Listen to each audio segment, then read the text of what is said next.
여러분 가지신 성경 신약성경 177면 요한복음 17장 1절에서 8절까지 말씀.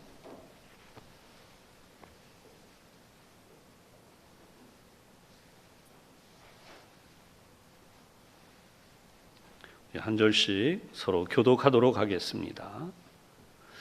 예수께서 이 말씀을 하시고 눈을 들어 하늘을 우러러 이르시되 아버지여 때가 이르렀사오니 아들을 영화롭게 하사 아들로 아버지를 영화롭게 하게 하옵소서.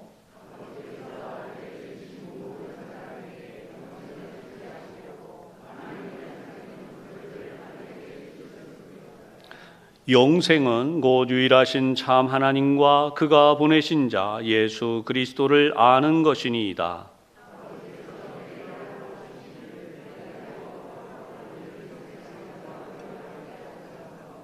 아버지여 창세전에 내가 아버지와 함께 가졌던 영화로서 지금도 아버지와 함께 나를 영화롭게 하옵소서.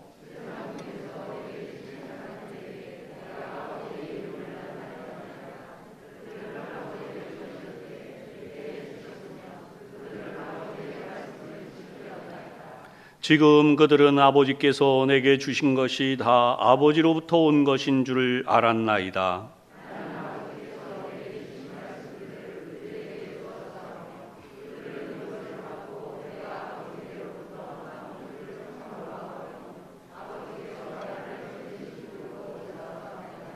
아멘. 말씀이 먼저 큰 은혜가 되시기를 바랍니다. 오늘도 우리 양쪽에 앞뒤에 있는 분들을 함께 축복하면서 인사하겠습니다. 오늘도 하나님 은혜가 충만하시기 바랍니다. 네, 그렇습니다. 예수님을 영화롭게 하라는 제목으로 은혜를 나누겠습니다. 요한복음 17장은 예수님의 가장 긴 기도로 기록이 되어져 있습니다. 이 내용을 그리스도의 대제사장적 기도다 이렇게 학자들이 이야기를 합니다. 1절에서 5절까지는 예수님 자신을 위해서, 그리고 6절에서 19절까지는 제자들을 위해서, 나머지는 모든 교회 즉 성도들을 위하여 기도하신 내용입니다. 예수님은 언제나 기도하셨습니다. 제자를 택하시기 전에도 기도하셨고 또 사역을 하시는 모든 순간에도 심지어 밤을 새워 기도하기도 하셨습니다. 이렇게 기도하신 예수님은 지금도 기도하신다고 우리 성경 로마서 8장 34절, 히브리서 7장 25절에 하나님의 보좌 우편에서 기도하는 주님으로 기록하고 있습니다. 오늘 본문에 포함된 내용을 우리가 좀 깊이 살펴보려고 하는 것은 이 내용이 하나님의 뜻이 무엇인지, 그리고 우리 인류의 본질이 무엇이었는지, 그리고 앞으로 우리가 해야 할 일과 그리고 누릴 것들에 대하여서 말씀하시는 예수님의 말씀이 들어있기 때문입니다. 첫 번째 우선 생각할 것은 예수님은 하나님께서 보내신 분이다 라고 하는 사실입니다. 이 자리에 있는 우리 성도들은 의심의 여지가 없죠. 당연히 예수님이야 하나님께서 보내셨지라고 생각하실 것입니다. 그러나 예수님 당시에는 양상이 전혀 다릅니다.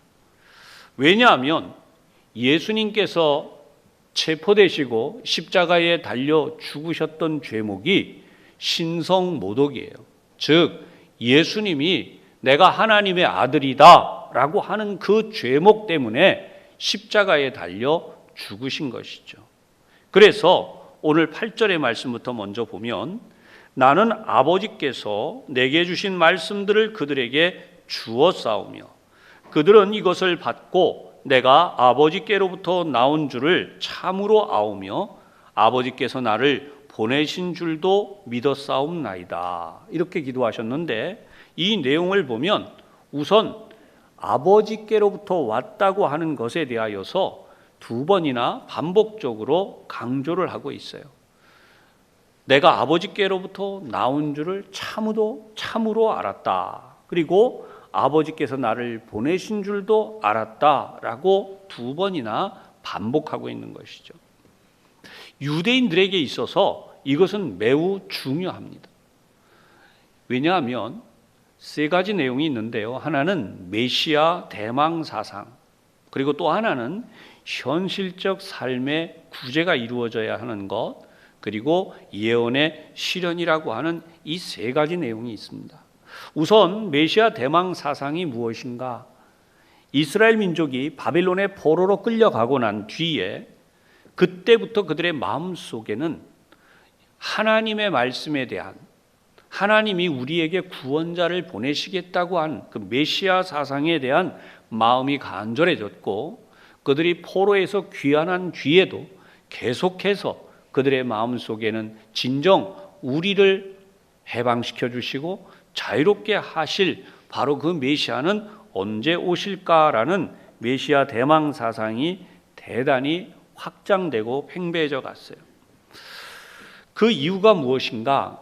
우리 두 번째, 현실적 삶의 구제 때문인데요. 그것은 바로 예수님 당시에도 헤롯과 같은, 유대인이 아니죠, 헤롯과 같은 임금이 꼭두각시처럼 로마 통치 앞에서 이스라엘 민족을 억압하고 괴롭혔습니다. 즉 로마의 총독과 이 헤롯은 하나가 되어서 이스라엘 민족에게서 막대한 세금을 걷어갈 뿐 아니라 노동력을 착취했고 국권을 빼앗았던 것이죠. 이러한 상황에서 메시아가 오시면 현실적으로도 이 삶에서 노연하는, 그래서 로마의 군대를 비롯해서 헤롯의 군병들을 쫓아내고 그 옛날 다윗 왕과 같은 위대한 왕국을 건설하게 될 것이라고 하는 독립에 대한 갈망이었던 것입니다. 그리고 또 하나, 우리 예언의 실현이라는 것은 바로 이사야 선지자를 비롯해서 미가와 스가랴 같은 선지자들이 메시아가 오실 것이라고 예언하고 있었기 때문이죠. 이런 의미에서 유대인들은 메시아께서 오시는 부분을 매우 중요하게 보았고, 그 메시아가 바로 예수님이다라고 하는 사실입니다. 사랑하는 여러분, 제가 이렇게 말씀드린 내용을 여러분들은 다 알지만 지금도 세상의 사람들은, 대부분의 세상 사람들은 이 중요한 사실을 모르거나 무시하고 있습니다. 예수님이 무슨 의미가 있는가? 하나님이라는 존재가 우리에게 무슨 의미가 있는가라고 하는 것입니다. 그래서 우리가 쉽게 접근하려면 이런 부분이 중요해요. 이 땅에 태어나는 모든 사람들은 자기가 원해서 태어나는 사람이 단 한 명도 없는 것이죠.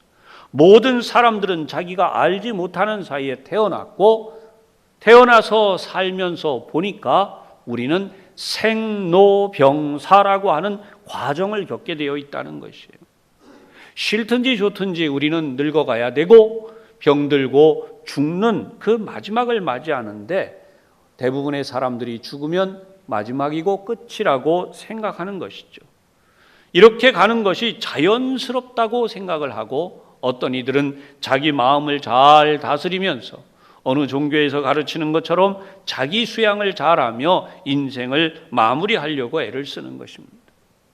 그러나 여러분, 이것이 다 성경적으로 볼 때는 아니라고 하는 것이, 우리 인간은 하나님께서 만드셨고 하나님의 지으신 존재로 이 땅에서 하나님의 복을 받으며, 그리고 마침내 우리에게는 두 번째 중요한 사실이 있는데, 그것은 바로 모든 사람에게 영생을 주려 하신다는 것입니다. 이 사실은 유대인들도 제대로 모르고 있었어요. 예수님의 제자들조차도 잘 알지 못했던 내용입니다. 그런데 여러분, 이제 우리는 이 사실을 알게 되었어요.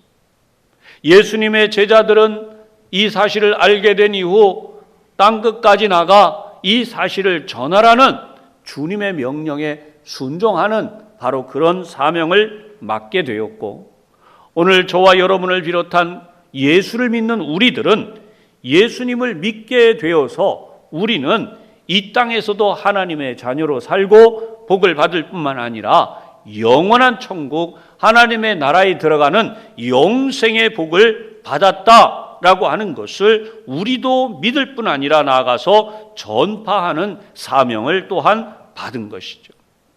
오늘 본문 2절을 보십시다. 아버지께서 아들에게 주신 모든 사람에게 영생을 주게 하시려고 만민을 다스리는 권세를 아들에게 주셨음이로소이다. 이렇게 기록되어 있어요. 모든 사람에게 영생을 주게 하시려고 만민을 다스리는 권세를 주셨다. 이 말씀을 제대로 이해하지 못하면 이것이 무슨 말씀인가?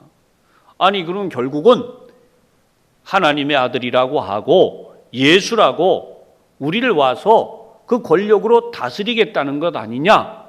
이렇게 쉽게 생각할 수 있습니다. 그런데 여러분, 우리가 다시 깊이 생각할 것이 있습니다. 우리 인류 역사를 잘 돌아보십시오.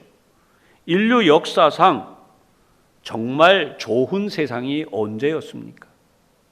인류 역사상 완전한 세상, 좋은 세상, 심지어 지도자들도 정말 좋은 지도자들, 관리들도 좋은 관리들, 그래서 흔히 말하는 살기 좋은 세상이 언제였습니까? 사실상 완전한 통치는 인간 세상에서 불가능합니다. 아무리 현명한 통치자가 나와도 인간 자체가 불완전한 존재여서 중간에서 제대로 이것이 전달되지 않으면 훌륭한 왕의 통치가 저 말단 밑에 백성들에게까지 전달되기도 쉽지 않은 것이죠. 역사를 아무리 뒤져봐도 그런 시대도 없고 그런 완전한 왕도 찾기 어려운 것이고, 그런 의미에서 인간은 스스로 부패하고 또 불완전한 존재로서 서로 고통을 주고 무너짐이 지속되고 가중되는 삶을 살아온 것이죠. 이것이 바로 오늘까지 오고 있는 우리 인류의 역사입니다. 과학이 발달하면, 경제가 발달하면, 의술이 발달하면, 그리고 교육이 발달하면 나아질 것이다. 그러나 여러분, 우리 모두가 다 겪고 있는 현실입니다. 그런 의미에서 보면 가장 완전한 통치는 누가 하실 수 있느냐? 바로 하나님이시며 하나님의 아들이신 예수님만이 하실 수 있다는 것이죠. 예수님은 완전하신 분이요 하나님의 아들이시기 때문에 그분이야말로 우리에게 가장 아름다운 삶, 위대한 삶을 살 수 있도록 인도해 가신다는 것입니다. 그분이 우리에게 주신 선물이 있어요. 그게 바로 뭐라고요? 영생이라는 것입니다. 영생은 영원토록 사는 것이죠. 끝이 없는 삶이에요. 지금 우리의 생각과 상식으로는 납득이나 이해조차도 어려운 것입니다. 그런데 이러한 하나님의 다스리심이 나타날 때에 일어날 일을 오늘 우리에게 알게 하시는 것이 바로 우리 주님이 하신 기도의 내용이었다는 것이죠. 모든 사람에게 영생을 주게 하시려고 예수님께서 만민을 다스리는 권세를 가지게 하신 것이 하나님의 뜻이라는 것이에요. 사랑하는 여러분, 우리 인간 세상의 모든 사람들이 인간의 허무함을 얼마나 많이 이야기합니까? 그런 의미에서 보면 인간에게 있어서 최고의 가치는 영생이 맞습니다. 이 영생은 우리에게 그저 주어집니다. 그러나 한편으로는 그저 주어지지 않습니다. 그저 주어진다는 것은 영생은 돈으로 살 수 있는 것이 아니라는 거예요. 그 어떤 권력이나 인간의 노력으로 살 수 있는 것이 아니라는 것입니다. 그러나 반대로 우리가 하나님의 사랑을 알고 그 하나님의 사랑을 받아 순종하며 예수님이 누구신 줄을 알고 믿으면 우리에게 거저 주시는 영생을 소유하게 되는 것이죠. 그런 의미에서 영생의 조건이 3절에 나옵니다. 유일하신 참 하나님을 아는 것, 그 하나님이 보내신 예수 그리스도를 아는 것이라고 말씀했어요. 안다고 하는 것은 경험한다라고 하는 것이죠. 체험한다라고 하는 그런 의미를 가집니다. 영생은 우리가 아는 지식적인 의미가 아니에요. 여러분, 예수님과 우리의 관계가 인격적으로 신뢰가 쌓여져서 우리가 예수님이 어떤 분이라는 것을 우리 생각이 아니라 우리의 마음과 우리의 영으로 알게 되는 것이죠. 예수님을 이해한다는 것은 지식 가지고는 다 이해를 못합니다. 여러분, 이 사실에 대해 바울이 이렇게 고백을 했어요. 갈라디아서 2장 20절이에요. 이제 내가 육체 가운데 사는 것은 나를 사랑하사 나를 위하여 자기 자신을 버리신 하나님의 아들을 믿는 믿음 안에서 사는 것이다. 수사법으로 쓰여졌기 때문에 이 말을 쪼개야 돼요. 육체 가운데 내가 살게 되어 있다, 지금은. 그러나 지금 내 삶은 하나님의 아들을 믿는 믿음 안에서 살고 있는 것이다. 그분은 나를 위하여 자기의 생명을 버리신 분이다. 여러분, 이 사실을 잘 이해하고 마음으로 받아들이면 우리가 영생을 얻는 삶을 살 수 있다는 것이에요. 그런데 이런 것이 말로 이렇게 설명되어지는 것과 실제 삶으로 내가 할 수 있는 것하고는 상당한 차이가 있다는. 그래서 여러분들에게 이 부분을 한번 어느 분의 간증 또 예화로 설명을 드리려고 하는데요. 어느 큰 목회를 하신 어떤 목사님이 계셨습니다. 근데 이 목사님의 교회에 이제 아마 성도였는지 잘 모르겠어요, 그 부분은. 그런데 한 40년 동안 교회에서 얼마나 모범적으로 신앙생활을 하시는지 늘 볼 때마다 감동이었다는 거죠. 늘 감격스럽고. 그런데 어느 날 목사님을 찾아와서 이렇게 이야기를 한 거예요. 목사님, 제가 구원을 받았는지 자신이 없어요. 목사님이 너무 놀랐어요. 아니, 그 기나긴 40년 동안 그렇게 헌신하고 교회 모범이 되고 모든 사람들이 보면 신앙생활에 귀감이 되고 저렇게 신앙생활해야 된다고 했는데 정작 본인은 내가 구원받았는지 내가 지금 죽으면 천국에 갈 자신이 없다고 말하는 순간에 목사님이 너무 놀라신 거예요. 왜 그런가 해서 들어봤어요. 이분의 이야기를 듣다가 그러면 이제부터 저하고 말씀을 조금 공부하고 그런 다음 나중에 예수님을 영접하는 기도를 하십시다. 그래서 이제 진행을 하게 됐어요. 오늘 제가 설교 마지막 부분까지 이 내용을 이어가려고 하는데요. 여러분, 내가 행하는 의가 구원을 이루는 일이라고 생각하는 그런 삶을 사는 이들이 생각보다 많다는 것이에요.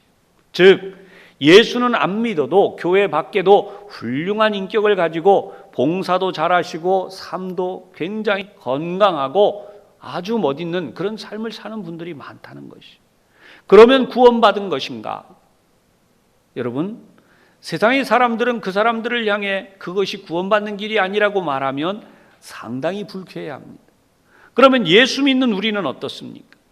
예수 믿는 우리는 이제 내가 예수를 믿고 있는데 정말 내가 예수를 믿는 믿음을 통하여서 삶을 그렇게 사는 것인지, 아니면 예수를 믿는 믿음이 아니라 내가 그렇게 삶으로써 내가 예수 믿고 구원받을 수 있다고 생각해서 그렇게 사는 것인지, 이 두 가지를 명확하게 해야 된다는 것이에요.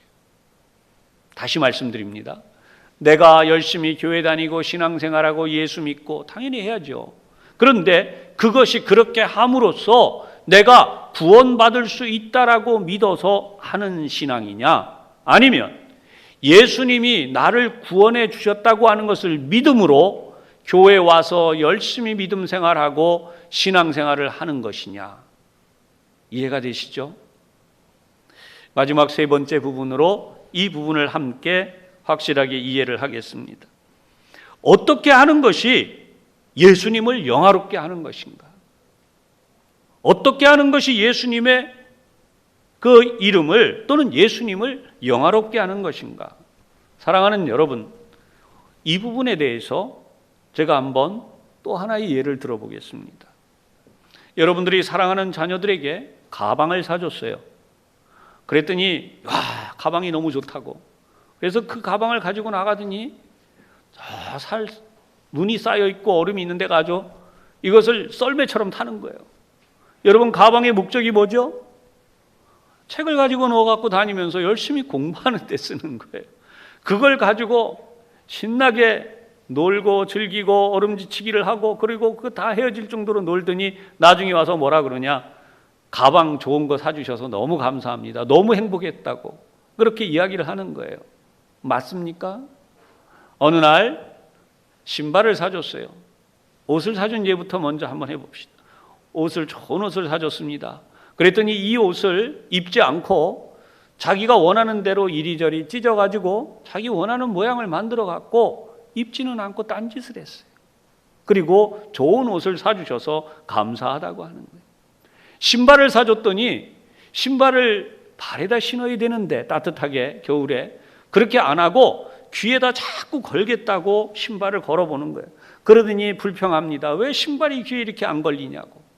여러분, 제가 왜 이렇게까지 말씀을 드리는가? 우리는 하나님을 영화롭게 하는 것이 무엇인가? 오늘 말씀의 제목이었죠. 하나님의 목적을 알아야 돼요.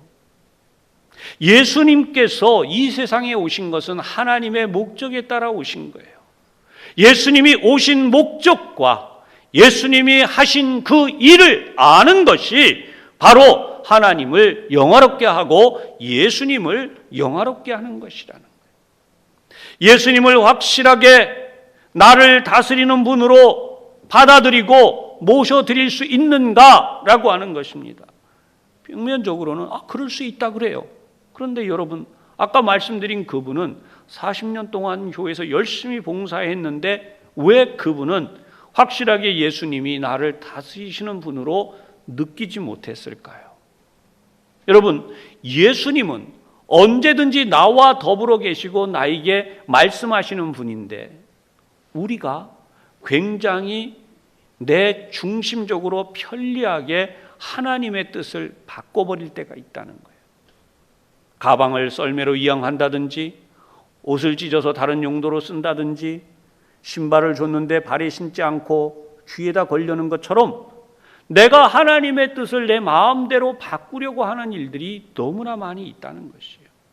사랑하는 여러분, 그렇게 살아가면 예수님과의 인격적 교제, 즉 예수님이 계신지 안 계신지도 나중에는 제대로 이해가 안 되는 거예요. 생각보다 그런 삶을 사는 이들이 한국 교회에 있다는 사실이 우리로 위기를 느끼게 하는 것이죠. 그 옛날 유대인들도 그랬습니다. 대제사장, 바리새인, 서기관들은 자기들이 앞장서서 하나님을 더 잘 믿었고 메시아를 그토록 기다렸고 대단한 일을 한다고 하는데 정작 하나님의 아들 예수님이 오셨는데 그분은 자기들의 뜻에 안 맞으니까 십자가에 못 박아 죽인 것이 그 예가 되는 것입니다. 오늘도 여러분, 우리가 4절의 말씀을 좀 깊이 있게 다시 봐야 돼요. 아버지께서 내게 하라고 주신 일을 내가 이루어. 아멘. 우리는 하나님이 내게 하라고 주신 일을 내가 이루어야 돼. 굉장히 우리가 힘들어하는 일 중에 하나가 뭐냐 하면 내 자존심이 상하는 일입니다. 우리가 신앙생활 하면서 교회에 와서 이렇게 하려고 그러는데 이런 거 좀 해가면 어떠냐, 이렇게 하면 뭐가 어떠냐 라고 하는 부분에서 그것이 내 마음대로 안 되거나 또는 내 자존심에 걸리면 상당히 불편해지는 것이에요. 그러면 이 성경의 본문을 잘 보시면 이렇게 됩니다. 아버지께서 내게 하라고 주신 일을 이루어 내가 아버지를 이 세상에서 영화롭게 하였사오니. 즉 예수님이 하나님을 영화롭게 하는 것은 하나님이 예수님에게 이렇게 하라라고 해서 보내신 그 일을 이루는 것이 하나님을 영화롭게 하는 것이래요. 사랑하는 여러분, 예수님이 오셔서 제자들에게 왜 십자가에 달리시려고 그럽니까? 왜 그렇게 멸시천대를 받으러 올라가십니까? 막아서는 제자들 앞에서 예수님은 자존심 안 상하시겠어요? 병자들을 고치셨고 귀신들을 쫓아냈고 오병이어 기적 후에 수많은 무리들이 모여서 임금을 삼으려고 하는 걸 억지로 피해서 가셨잖아요. 그런 그분이 무기력하게 대제사장과 바리새인들의 모욕과 멸시를 받으며 그 이야기를 들으며 거기에 대한 한마디 대꾸 안 하시고 어린 양과 같이 순수한 마음으로 그냥 묵묵히 도살장으로 끌려가는 소처럼 가서 죽거나 양털을 깎는 자 앞에 가만히 있는, 털 깎임을 당하는 양처럼 가만히 있는 그 예수님의 자존심 안 상하시겠어요? 그 예수님은 그러한 모든 것들에 대하여 골고다 그 언덕을 올라가시는 걸 생각하면서 겟세마네 동산에서 3번이나 기도하실 때에 아버지여, 하실만 하시거든 이 잔을 내게서 옮기시옵소서 3번이나 했어요. 예수님도 자존심이라는 게 있어요. 그리고 마지막에 기도하시기를 내 뜻대로 마옵시고 아버지의 뜻대로 되기를 원하나이다. 여러분, 이게 진짜예요. 아버지의 뜻대로 되기를 원하나이다. 우리는 편리하게 신앙생활해요. 그거 좀 어때? 그게 뭐 문제인데? 그렇지 않아요, 여러분. 우리는 말씀을 중심으로 산다고 하는 것은 말씀대로 내가 움직여가는 것입니다. 하나님의 뜻대로 나 자신을 하나님 앞에 굴복시키는 것입니다. 만약에 우리가 그걸 하지 않는다면 우리 양심을 얼마든지 속일 수 있어요. 그것이 불의한 줄 모르고 속이게 되는 것입니다. 내가 불의한 자가 아닌데 내 양심을 속이고 나면 하나님의 그 거룩하신 말씀에 비추어서 그 거울이 되는 그 말씀대로 살지 않고 나면 나는 하나님 앞에 죄를 지은 불의한 자가 되고 마는 것입니다. 누가 그랬어요? 가룟 유다가요. 그는 끝까지 자기가 죄인인 줄을 몰랐어요. 성경에는 명백히 그는 도적이라 라고 써 있습니다. 헌금함에 넣는 것을 훔쳐가는 자예요. 그런데 뭐라 그랬느냐? 왜 그 향유 붓는 것을 비싼 값에 팔아서 여기 넣어서 이 가난한 자들에게 주는데 쓰지 않고 그렇게 낭비를 했냐라고 말하고 있었다는 것이죠. 그때 예수님이 나를 위한 것이니 두어라 그랬어요. 사랑하는 여러분, 만약에 가룟 유다가 예수님이 말씀하시는 마지막 순간 나와 함께 그릇에 손을 넣는 자가 나를 팔자라는 그 말씀을 정말 깨달을 수 있었다면 그는 대제사장에 가서 예수님을 돈을 받고 팔지 않았을 것이에요. 그것이 오늘 우리에게 엄청난 충격이 되는 말씀입니다. 말씀드린 것처럼 아무리 많은 세월 교회에서 모범적으로 신앙생활에서도 예수님의 뜻에 따라 순종하는 삶을 살지 아니한다면 오늘 본문에 나와 있는 4절 아버지께서 내게 하라고 주신 일을 내가 이루어 아버지를 이 세상에서 영화롭게 하였사오니 하나님이 하라고 하시는 일을 예수님이 하지 않았다면 예수님은 하나님을 결코 영화롭게 할 수 없었어요. 이것을 오늘 우리가 분명히 알아야 됩니다. 하나님은 영화로우신 분이에요. 그분의 목적이 있어요. 그게 무엇입니까? 그분이 우리를 지으신 것입니다. 저와 여러분을 하나님이 만드셨어요. 근데 왜 만드셨는가? 인간을 하나님의 그 영화로움과 함께 공유하는, 즉 코이노니아를 이루도록 원래 만드셨어요. 그래서 인간이 존엄하기도 하고 존귀한 존재인 거예요. 원숭이에서부터 진화해 왔는데 아메바로부터 왔다면 무엇이 존귀하겠습니까? 하나님의 형상대로 지음 받았을 뿐만 아니라 지금도 가장 영화로우신 하나님과 뭘 합니까? 교제를 나누며 살아가는 거예요. 그것이 예배이고 그것이 기도이고 그것이 여러분 찬양이고 그것이 오늘도 우리가 말씀을 통해서 하나님의 음성을 듣는 것이죠. 그래서 이 사실을 5절에 다시 이렇게 말씀해요. 아버지여, 창세전에 내가 아버지와 함께 가졌던 영화로서 지금도 아버지와 함께 나를 영화롭게 하옵소서. 오늘 말씀의 제목이죠. 나를 영화롭게 하옵소서. 예수님. 하나님이 인간을 창조하시고 그 인간과 누리려는 그 영화로움, 그 복이 에덴에서 아담과 하와의 범죄로 무너져 버렸죠. 그 무너져 버린 것을 다시 회복하게 하시려는 것이 하나님의 목적이라는 것이. 그 하나님의 목적을 이루기 위해 예수님이 오신 것이에요. 그 예수님이 그 하나님의 목적을 이루어 드렸는데 그것이 바로 뭐였나? 우리 인간에게는 영생이라는 선물을 다시 주시는 역사가 된 것입니다. 할렐루야. 예수님은 그 목적을 이루기 위해 이 세상에 오신 것이에요. 그런데 유대인들은 그 예수님을 못 알아봤어요. 앞에 말씀드린 것처럼 유대의 지도자들이, 심지어 예수님의 제자들도 예수님이 부활하시고 나니까 이렇게 질문하잖아요. 이스라엘 나라를 회복하심이 이때니까. 얼마나 다급해요. 지금 현실이. 헤롯과 로마의 총독과 그리고 부패해버린 이런 지도자들과. 그런데 하나님의 목적은 단순히 국지적인 이스라엘 크기가 아니라는 거예요. 바로 그 헤롯의 집안도, 그리고 바로 그 로마의 권세자들도 다 예수님은 구원의 대상이었다는 거예요. 훗날 헤롯의 젖동생 마나엘이라는 사람도 예수님의 그 제자들과 함께 신앙생활하는 것이 성경에 나오죠. 그래서 예수님이 하신 말씀이 그것은 너희가 알 바가 아니다. 오직 성령이 너희에게 임하시면 너희가 권능을 받고 땅 끝까지 가서 나의 증인이 되어라 라고 말씀하신 거예요. 사랑하는 여러분, 그것이 이루어진 것이 바로 오늘 6절과 7절이에요. 세상에서 내게 주신 사람들에게 내가 아버지의 이름을 나타내었나이다.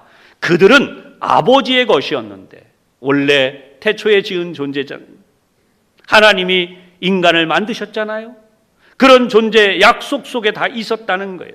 에베소서에는 바로 만세 전에 우리를 택정하셨다라고까지 고백을 해요. 그런 그들을 내게 주셨으며 그들은 아버지의 말씀을 지켰나이다. 이것은 미래형이에요. 이제 구원받은 모든 사람들이 이런 일이 일어날. 그래서 7절에 보면 지금 그들은 아버지께서 내게 주신 것이 다 아버지로부터 온 것인 줄 알았나이다. 이 기도를 다 하셨지만 예수님의 제자들은 겟세마네 동산에서 예수님을 체포하러 오는 사람들이 오자 다 도망가 버렸어요. 베드로도 3번이나 부인하지 않았습니까? 결국 이 말씀의 의미는 무엇인가? 예수님을 바르게 알고 하나님의 뜻을 제대로 그 목적을 알고 믿으면 영생을 얻게 된다는 것이에요. 사랑하는 여러분, 이 부분을 예수님이 이렇게 마태복음 9장에서 말씀했어요.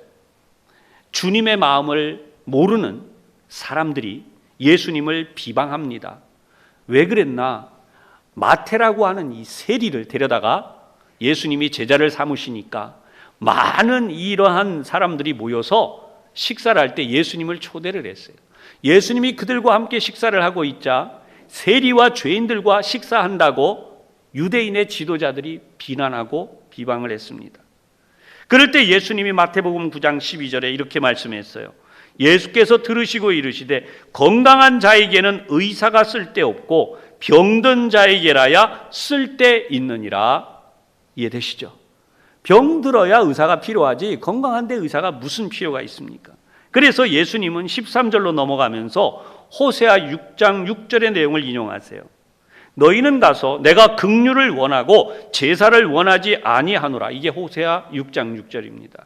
이 뜻이 무엇인지 배우라. 나는 의인을 부르러 온 것이 아니요 죄인을 부르러 왔노라. 여러분, 예수님이 누구를 부르러 왔다고요? 죄인을 부르러 오셨대요. 우리 보면 그전에 고인이 되신 우리 빌리그레암 목사님이나 또 조용기 목사님 같은 분들이 예배를 진행하고 마칠 무렵이 되면 구도자의 기도라고 하는 것을 꼭 시켰어요. 이것은 예수님을 구주로 영접하게 하는 거죠. 오늘 말씀을 듣고 여러분이 깨달음이 있으면 이 자리에 처음 나와서 예수를 믿기를 원하는 분은 자리에서 일어나라 그러고 그분에게 기도를 따라하도록 시켜요. 나는 죄인입니다.